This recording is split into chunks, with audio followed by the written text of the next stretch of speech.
Senior Athlete of the Year. So, for Student Athlete of the Year, the nominee must demonstrate that working at practice to become a better athlete is not enough. Putting in extra hours on what they need to improve on is what makes them better than the competition.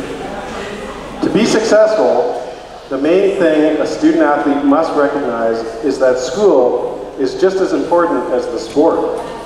Their work ethic should be an example both on and off the field. So our girls' Senior Athlete of the Year has proven herself to be a wonderfully well-rounded athlete, having participated in a wide variety of sports. Our athlete was a strong contributor to the girls' volleyball team, helping them to advance to the competitive West Region semifinals this year.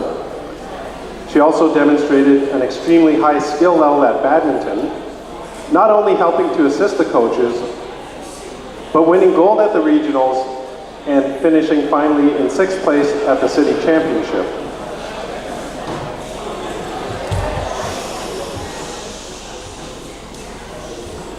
Many athletes would have stopped there and called it a good year. But this athlete pushed on into the spring season, coming out for track and field to capture 7th place in the javelin competition. And then, to cap it all off, she played a central role, as she has for years, in bringing the girls' softball team to the regional gold and their 5th city championship. If you don't already know who I'm speaking about, I don't need to repeat her personality and teammate characteristics since you just heard me go on about them. I also have no need to mention her exemplary academic achievements as well as contributions to the music program. So it makes me very proud to present your Senior Girls Athlete of the Year, Ms. Amanda and Beth.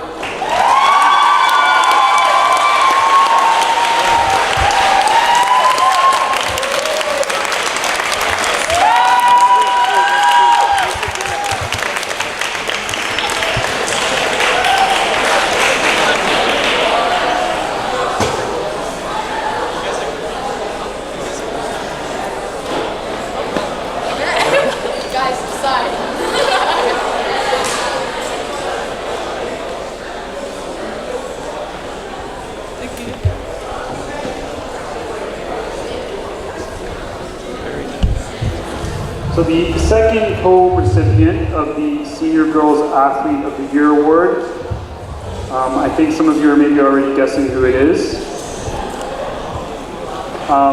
So this athlete, she's a consummate gentlewoman. She is so gracious in defeat and humble when she wins. She's so encouraging and positive to all of her teammates. She's an excellent volleyball player, and as a libero would dive, slide, and dig for every ball as if it were the last game point. As a doubles badminton player, she led her teammates with hard work and often put on a clinic in matches, showcasing her tremendous skill and technique with a variety and depth of shot selection and intelligent play. As a javelin thrower, with her slightly small stature, she would put much taller, skilled throwers to shame with her impressive technique and strength. And javelin is a sport where if you're taller and have longer arms, you have an advantage. This year she qualified for a second time for OFSA, and she will actually be competing tomorrow morning at York University bright and early at 9 a.m. for javelin.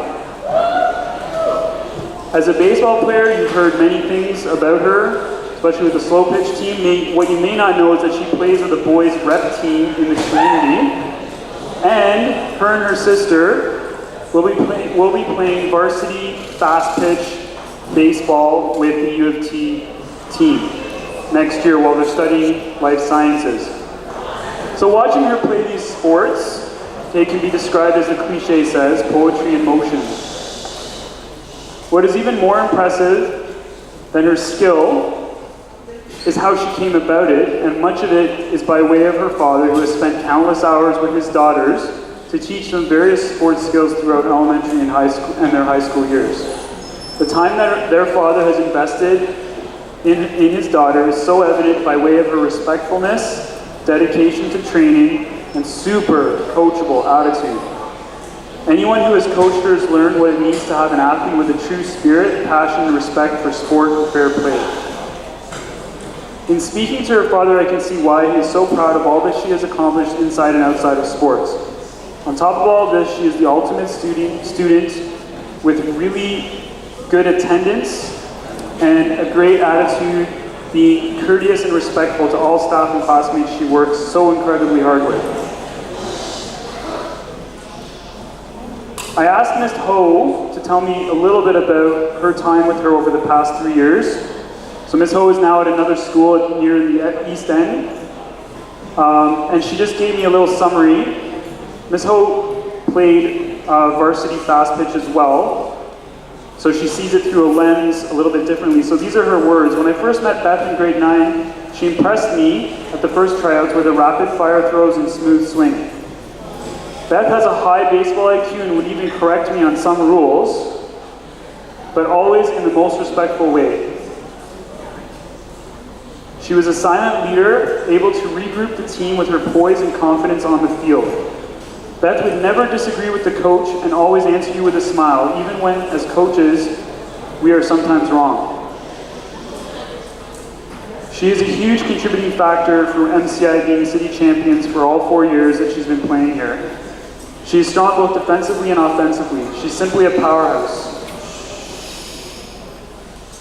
Offensively, we knew we could always count on her. She was always able to get on base or come through with the big hits when needed.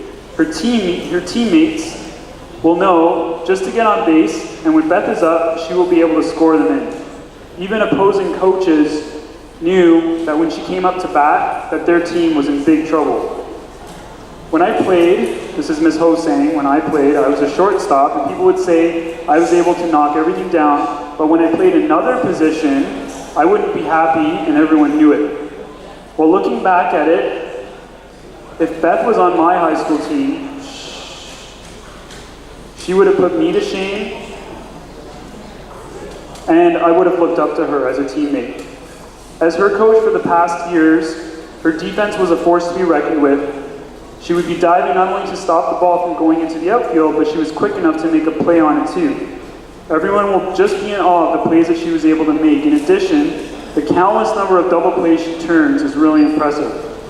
When she didn't start in her position as shortstop, she would never complain. She will smile and nod and give it her all and still carry the same positive attitude. Lastly, her and her sister are the only athletes that I've ever coached that would help with equipment at the end of games or practices and never had the coach lug it back to their cars. Guys, take notes, and women take note. Okay? Help your coaches out at the end of practices and games. It means more than you know. So continuing what Ms. Ho was saying, okay, she said, and what touched me the most was on the afternoon after their big game this week, they personally came to thank me for coming to watch, and of course with the biggest smiles on their face. I wish I was able to attend to watch them accept this award, as I am so proud of what these two have accomplished. Congratulations, Beth DeConnick, on the co-recipient MVP award.